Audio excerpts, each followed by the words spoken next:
Hi ಎಲ್ಲರಿಗೂ ನಮಸ್ಕಾರ. ನಮ್ಮ ಮೈಸೂರು ವೆಜ್ ಚಾನಲ್ಗೆ ನಿಮ್ಮೆಲ್ಲರಿಗೂ ಸ್ವಾಗತ. ಇವತ್ತಿನ ರೆಸಿಪಿ ತುಂಬ ಟೇಸ್ಟಿ ಆಗಿರುವಂತಹ ಹಾಗೆ ಸ್ವೀಟ್ ಆಗಿರುವಂತಹ ಕ್ಯಾರೆಟ್ ಹಲ್ವಾ. ನೋಡ್ತಾ ಇದ್ರೇ ಹಾಗೆ ತಿನ್ನಬೇಕು ಅನಿಸುತ್ತೆ ಅಲ್ವಾ. ಎಲ್ಲರೂ ತುಂಬ ಈಸಿಯಾಗಿ ಹಾಗೆ ಇನ್ಸ್ಟೆಂಟ್ ಆಗಿ ಮಾಡ್ಕೋಬಹುದು. ಹಾಗಾದರೆ ಬನ್ನಿ ಕ್ಯಾರೆಟ್ ಹಲ್ವಾ ಮಾಡೋದು ಹೇಗೆ ಅಂತ. ಕ್ಯಾರೆಟ್ ಹಲ್ವಾ ಮಾಡೋದಕ್ಕೆ ಮೊದಲಿಗೆ ನಾವು ಅರ್ಧ kg ಕ್ಯಾರೆಟನ್ನು ಚೆನ್ನಾಗಿ ತೊಳೆದು ಈ ಥರ ತುರಿದು ಇಟ್ಕೊಂಡು, ಬಿಗಿನರ್ಸ್ ಕೂಡ ತುಂಬ ಈಸಿಯಾಗಿ ಇದನ್ನು ಮಾಡ್ಕೊಳ್ಬಹುದು. ಈಗ ಕ್ಯಾರೆಟನ್ನು ತುರಿದು ನಾವು ಇಟ್ಕೊಂಡಿದ್ದೀವಿ.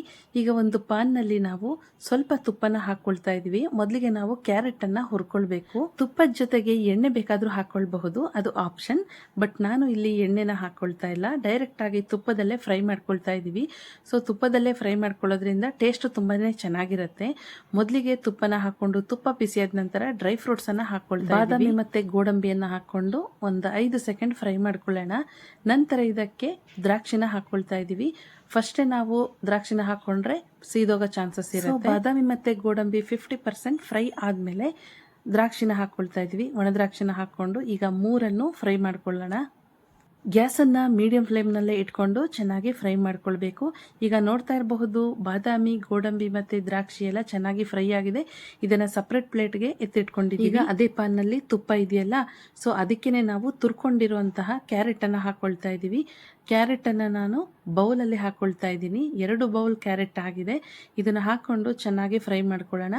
ಈಗಲೂ ಕೂಡ ಗ್ಯಾಸು ಮೀಡಿಯಂ ಫ್ಲೇಮ್ನಲ್ಲೇ ಇದ್ದರೆ ಒಳ್ಳೆಯದು. ಈ ಪ್ರೊಸೆಸ್ ತುಂಬಾ ಇಂಪಾರ್ಟೆಂಟ್. ಇಲ್ಲಿ ನಾವು ಕ್ಯಾರೆಟನ್ನು ಎಷ್ಟು ಹದವಾಗಿ ಫ್ರೈ ಮಾಡ್ಕೊಳ್ತೀವೋ ಅಷ್ಟೇ ಸಾಫ್ಟಾಗಿ ಟೇಸ್ಟಿಯಾಗಿ ಕ್ಯಾರೆಟ್ ಹಲ್ವಾ ಬರುತ್ತೆ.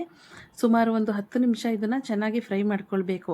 ಕ್ಯಾರೆಟ್ ಹಸಿಯಾಗಿರುತ್ತಲ್ವ, ಸೊ ರಾ ಸ್ಮೆಲ್ ಹೋಗೋವರೆಗೂ ಚೆನ್ನಾಗಿ ಇದನ್ನು ಫ್ರೈ ಮಾಡ್ಕೊಳ್ತಾನೆ. 8 ರಿಂದ 10 ನಿಮಿಷ ಚೆನ್ನಾಗಿ ಇದನ್ನು ಫ್ರೈ ಮಾಡಿಕೊಂಡ್ರೆ ರಾ ಸ್ಮೆಲ್ ಎಲ್ಲ ಹೋಗುತ್ತೆ. ಈಗ ನೋಡ್ತಾ ಇರಬಹುದು ಚೆನ್ನಾಗಿ ಫ್ರೈ ಆಗಿದೆ. ಈ ಟೈಮ್ನಲ್ಲಿ ನಾನು ಇಲ್ಲಿ 1 ಬೌಲ್ ಹಾಲನ್ನು ನಾವು ಮೊದಲೇ ಕಾಯಿಸಿ ಎತ್ತಿಟ್ಕೊಂಡಿದ್ವಿ. ಸೊ ಹಾಲನ್ನು ಹಾಕೊಂಡು ಮತ್ತೆ ಇದನ್ನ ಚೆನ್ನಾಗಿ ಒಂದ್ಸರಿ ಮಿಕ್ಸ್ ಮಾಡ್ಕೊಳ್ಳಿ. 2 ಬೌಲ್ ಕ್ಯಾರೆಟ್ಗೆ 1 ಬೌಲ್ ಹಾಲನ್ನು ಹಾಕೊಳ್ತಾ ಇದ್ದೀವಿ ನಾವು. ಸೊ ಕರೆಕ್ಟಾಗಿ ನಾವು ಮೆಜರ್ಮೆಂಟ್ ಪ್ರಕಾರನೇ ಹಾಕೊಂಡ್ರೆ ಕ್ಯಾರೆಟ್ ಹಲ್ವಾ ತುಂಬ ಚೆನ್ನಾಗಿ ಬರುತ್ತೆ. ಮಿಕ್ಸ್ ಮಾಡಿದ್ಮೇಲೆ ಒಂದು ಪಾನನ್ನು ಮುಚ್ಚಿ 2 ನಿಮಿಷ 3 ನಿಮಿಷ ಬಿಟ್ಟು ಮತ್ತೆ ಓಪನ್ ಮಾಡಿ ಇದನ್ನ ತಿರುಗಿಸ್ಕೊಂಡ್ರೆ ತಳ ಹಿಡಿಯೋ ಚಾನ್ಸಸ್ ಇರುತ್ತೆ. ದಪ್ಪ ತಳ ಪಾತ್ರೆ ಇಟ್ಕೊಂಡಿರೋದ್ರಿಂದ ಅಷ್ಟು ಈಸಿಯಾಗಿ ತಳ ಹಿಡಿಯೋದಿಲ್ಲ. ಸೊ ಪಾನನ್ನು ಮುಚ್ಚಿ ಮತ್ತೆ ಓಪನ್ ಮಾಡಿಕೊಂಡು ಮಧ್ಯೆ ತಿರುಗಿಸ್ಕೊಳ್ತಾ ಇರಬೇಕು. ಹಾಲೆಲ್ಲ ಕ್ಯಾರೆಟ್ಗೆ ಫುಲ್ಲು ಅಬ್ಸರ್ವ್ ಆಗಿ, ಸ್ವಲ್ಪ ಕೂಡ ಹಾಲಿನಂಶ ಇರಬಾರ್ದು. ಕ್ಯಾರೆಟ್ ಎಲ್ಲ ಫುಲ್ ಅಬ್ಸರ್ವ್ ಮಾಡ್ಕೊಂಡಿರ್ಬೇಕು. ನೋಡಿ ಇವಾಗ ಕರೆಕ್ಟ್ ಆಗಿದೆ. ಈಗ ನಾವು ಇದಕ್ಕೆ ಸಕ್ಕರೆನ ಸೇರಿಸ್ಕೊಳ್ತೀವಿ. ಯಾವ ಬೌಲ್ನಲ್ಲಿ ನಾವು ಕ್ಯಾರೆಟ್ ತುರಿನ ಹಾಕೊಂಡಿದ್ವೋ ಅದೇ ಬೌಲ್ನಲ್ಲಿ 3/4 ಬೌಲ್ ಸಕ್ಕರೆನ ಹಾಕ್ಕೊಳ್ತಾ ಇದ್ದೀನಿ. ನಿಮಗೆ ಸಕ್ಕರೆ ಜಾಸ್ತಿ ಬೇಕು ಅಂದರೆ ಇನ್ನೂ ಸ್ವಲ್ಪ ಆ್ಯಡ್ ಮಾಡ್ಕೊಳ್ಬಹುದು, ಅಥವಾ ಸಕ್ಕರೆ ಸ್ವಲ್ಪ ಮೀಡಿಯಂ ಆಗಿರಲಿ ಅಂದರೆ 1/2 ಬೌಲ್ ಹಾಕ್ಕೊಳ್ಳಿ. ಸಾಮಾನ್ಯವಾಗಿ ಕ್ಯಾರೆಟ್ ಹಲ್ವಾ ಸ್ವಲ್ಪ ಸ್ವೀಟ್ ಇದ್ರೇ ಚೆಂದ. ಸೊ ಅದಕ್ಕೋಸ್ಕರ ನಾನು 3/4 ಬೌಲ್ ಸಕ್ಕರೆನ ಹಾಕ್ಕೊಂಡು ಜಸ್ಟ್ ಮಿಕ್ಸ್ ಮಾಡ್ಕೊಳ್ತಾ ಇದ್ವಿ. ನೋಡಿ ಮಿಕ್ಸ್ ಮಾಡ್ಕೊಳ್ತಾ ಫುಲ್ ಈ ಥರ ತೆಳು ಆಗಿಬಿಡುತ್ತೆ. ಸಕ್ಕರೆ ಎಲ್ಲ ಫುಲ್ ಕರಗೋಗುತ್ತೆ. ಸೊ ಈ ಥರ ಫುಲ್ಲು ತೆಳು ಆದಮೇಲೆ ಚೆನ್ನಾಗಿ ಒಂದ್ಸರಿ ಮಿಕ್ಸ್ ಮಾಡಿಬಿಟ್ಟು ಈ ಟೈಮ್ನಲ್ಲೇ ನಾನು 1/4 ಟೇಬಲ್ ಸ್ಪೂನ್ ಏಲಕ್ಕಿ ಪೌಡರನ್ನು ಹಾಕ್ಕೊಳ್ತಾ ಇದ್ದೀವಿ. ಏಕೆಂದರೆ ಈ ಟೈಮ್ನಲ್ಲೇ ಏಲಕ್ಕಿ ಪೌಡರ್ನ ಹಾಕ್ಕೊಳ್ಳೋದ್ರಿಂದ ಏಲಕ್ಕಿ ಫ್ಲೇವರ್ ಎಲ್ಲ ಕಡೆನೂ ಚೆನ್ನಾಗಿ ಸ್ಪ್ರೆಡ್ ಆಗುತ್ತೆ. ಏಲಕ್ಕಿನ ಹಾಕ್ಕೊಂಡು ಒಂದ್ಸರಿ ಚೆನ್ನಾಗಿ ಈ ಥರ ಮಿಕ್ಸ್ ಮಾಡ್ಕೊಳ್ಳೋಣ. ಗ್ಯಾಸನ್ನು ಈ ಟೈಮ್ನಲ್ಲಿ ಮೀಡಿಯಂ ಫ್ಲೇಮ್ನಲ್ಲೇ ಇಟ್ಕೊಳ್ಬೇಕು.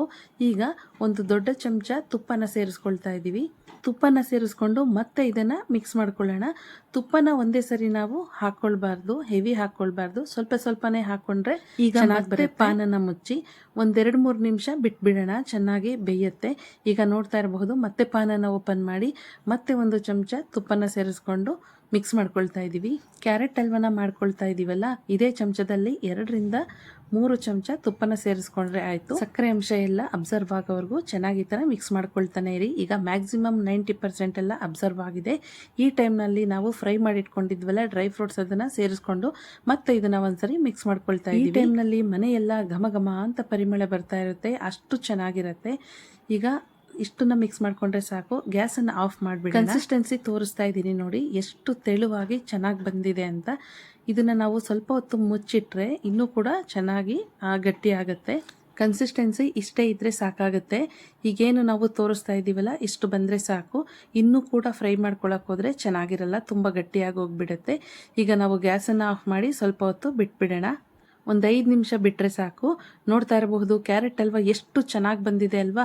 ಮನೇಲಿರುವಂತಹ ಚಿಕ್ಕ ಮಕ್ಕಳು ದೊಡ್ಡವರು ಎಲ್ಲ ತುಂಬಾನೇ ಇಷ್ಟಪಟ್ಟು ತಿಂತಾರೆ, ಅಷ್ಟು ಚೆನ್ನಾಗಿರುತ್ತೆ. ನೋಡಿದ್ರಲ್ಲ ಕ್ಯಾರೆಟ್ ಹಲ್ವಾ ಮಾಡೋದು ಎಷ್ಟು ಈಸಿ ಅಂತ. ಈ ರೆಸಿಪಿ ನಿಮ್ಮೆಲ್ರಿಗೂ ಇಷ್ಟ ಆಗಿದ್ರೆ ನಮ್ಮ ಚಾನಲ್ನ ಲೈಕ್ ಮಾಡಿ, ಶೇರ್ ಮಾಡಿ, ಸಬ್ಸ್ಕ್ರೈಬ್ ಮಾಡಿ, ಪಕ್ಕದಲ್ಲಿರುವಂತಹ ಬೆಲ್ ಐಕನನ್ನು ಕ್ಲಿಕ್ ಮಾಡಿ. Thank you all.